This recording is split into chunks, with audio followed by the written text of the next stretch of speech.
Hey, good gracious. This is not a good start. What's up, FOA Squad? I'm Anthony, and welcome to our channel, Life with Anthony. I hope all you guys are doing well out there. Happy March 1st to you guys. All right, guys, so this is going to be another inside of my head conversation, me sharing my thoughts with you guys, because as you very well know, if you don't know by now, the thoughts in my head just change all the time. All the time. It's probably hard for y'all to keep up with them. It's hard for me to keep up with them. But I feel like now I am in a gray area in my life. I feel like the next 5 or 6 years are probably going to be some of the most important years of my life, because these are the years that I have to prep myself for how I'm going to live the rest of my life in terms of my living situation. These are the years that I need to decide, okay, Anthony, you're going to do this, you're going to do that, and you're going to execute it and continue to work on it the next 5 years. I feel like this year, I have to decide a firm plan of what it is and how I want to live after I retire. Do I actually want to buy a piece of land and put a tiny home on it? I think my biggest thing, I know that I have said on my channel many times that I have no interest in buying a piece of land. I have no interest in getting a tiny home. But the reason why I so quickly say that is, will I be able to pay all of that stuff off in the next 5 or 6 years? That's my thing that's my thing for even buying another traditional home. Would I have the time to pay it off? Because I don't want to have to work if I don't want to after retirement to pay something off. I want everything paid off at the time I retire. And I think that's why a lot of times you hear me say, I don't want that. I can't afford that. I don't have the time to pay that off, But I never actually looked into the actual cost of tiny homes. There's something that, if you're going to have one built for you, there's something that is not going to be ready for you like that, like tomorrow. Whatever company you get to build your tiny home, I'm quite sure there's a backlog on them. They may not get to your tiny home until 2 years from now or whatever. And if that be the case, then, I got 2 years to prep myself, 2 years to find some land and put it on. And the other side of that whole land and tiny home scenario is, do I want to be stationary? Do I want to be stationary? Or do I want to be in a situation where I can continue to, at will, pick up and go? And that would bring me to my next thought, which is, why not just get a proper Class B RV? Continue to live the way that I'm living, but in one of those. That way, you can pick up, you can go where you want to, your home is always with you. And again, the same thing, when I start thinking about that, the same thing is, would I be able to pay even one of those off? They might be higher than a tiny home. The cost of a Class B RV may be more expensive than a tiny home. But there are other things that comes along with a tiny home, though. You have to maintain your land and maintain the tiny home and all of that stuff as well. And I guess that's the dividing decision that I have to make. Do I want to be stationary? Do I want to, and I know some people are going to say, well, you can be stationary and go out and travel and do all that stuff. And that is true. But the idea, don't you just love the idea of the RV though, where you can just take off? Don't have to worry about if your things are still going to be safe and secure when you get back, So those are the things that I have to really this year I have to make up my mind, come up with a definite plan, and start working towards that plan. I also thought of, like, okay, if I buy a shed, you know, those things can be insulated. I can also buy like a travel trailer, a stand-up travel trailer.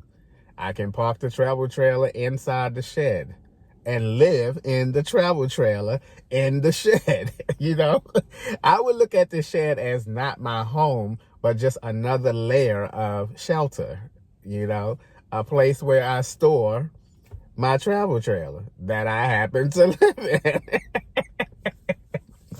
You know, it's leaning towards my future living situation is leaning towards one or two ideas. You know, purchase a small piece of land, just small enough so I can either put a decent sized shed on there, or a decent sized tiny home. Or number two, buy a proper size Class B RV. This car definitely is not a long term situation for me. You know, I would never ever live in this car until I'm 62. That's way too long to be up in this tiny space. Way too long. You know, if I decide that this is the lifestyle that I want to live in the way of a vehicle of some sort, I'm going to definitely make a change this year. But that change involves money, meaning that I would first have to, once again, get this car paid off. I don't want to walk into no establishment with any money owed on this car, because all that does is make your monthly expenses much higher. You have no bargaining chip whatsoever, except unless your car is paid off.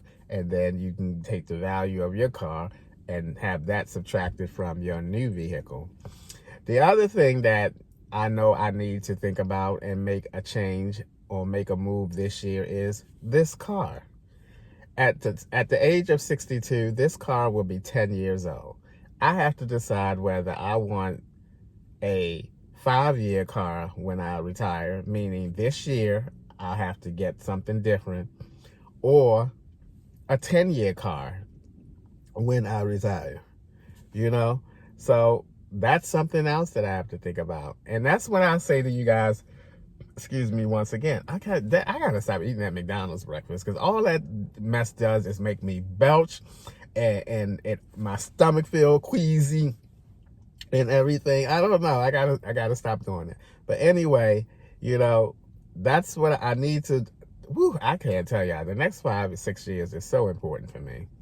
It is so important for me, and I need to stop all this fuss up in my head and come up with a plan and start aggressively working on that plan.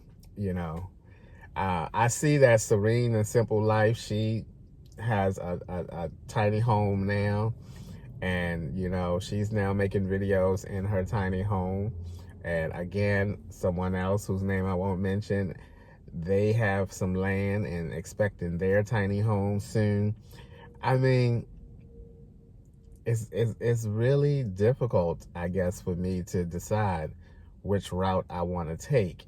But I know in my heart of hearts that I have to make up my mind so that I can start working on that plan and prepping myself for how I'm going to live the rest of my life. I mean, is anyone else out there in the same kind of thought process as I am?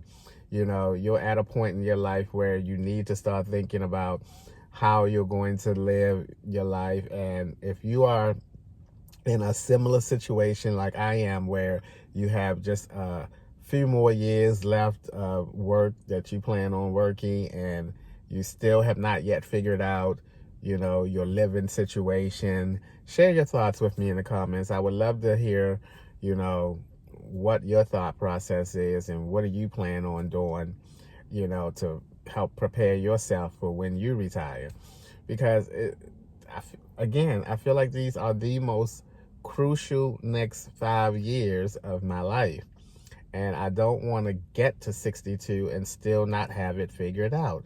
I want everything to be paid for at 62, so that I can live off as little money as possible, but yet feel comfortable at my living situation, whether it be a piece of land and a tiny home, a piece of land and a shed, or whether it be a class RV, B RV, whatever style or way, I have to figure it out. And I'm quite sure I will. And I'm giving myself this year, sometime this year, to get it all figured out, so that at least towards the end of this year, or hopefully sooner than that, I can have my definite plan and start to work on it. And that's basically where my mind has been for now. I'm not going to do the apartment thing. I'm going to hang in there. I do want to say this about the apartment thing. I was choosing not to be in the car, not because my car situation is uncomfortable or I can't do it anymore. I'm really fine being in this car. I was choosing to go back into an apartment because I was missing all of those traditional things that you get when you when you live in an apartment. You know, the shower at will, to being able to watch my sports, to cook, and all of those things. I think what I really have to do, and I think I am starting to do that much more, is just to adapt to cooking in the car, out of the car. You know, I'm already adapt to going into Planet Fitness and taking showers and stuff like that. You know, my bed situation, as far as the mattress, that has been resolved to a certain point, but it's still a small bed. You know, I still can't, stretch out like I do whenever I rent a hotel room for the day or a couple of days. You know, I still can't get my full stretch out. You know, I still have limited space to sleep, and have to choose the way that I sleep wisely and all of that stuff. But those things are not things that make me say I don't want to live this lifestyle anymore. I try my very best to look at why I'm doing this and the benefits of me doing this, and my living this way is definitely going to help me get where I want to be at 62. So choosing not to go into an apartment, at least for now, it's not because of the car.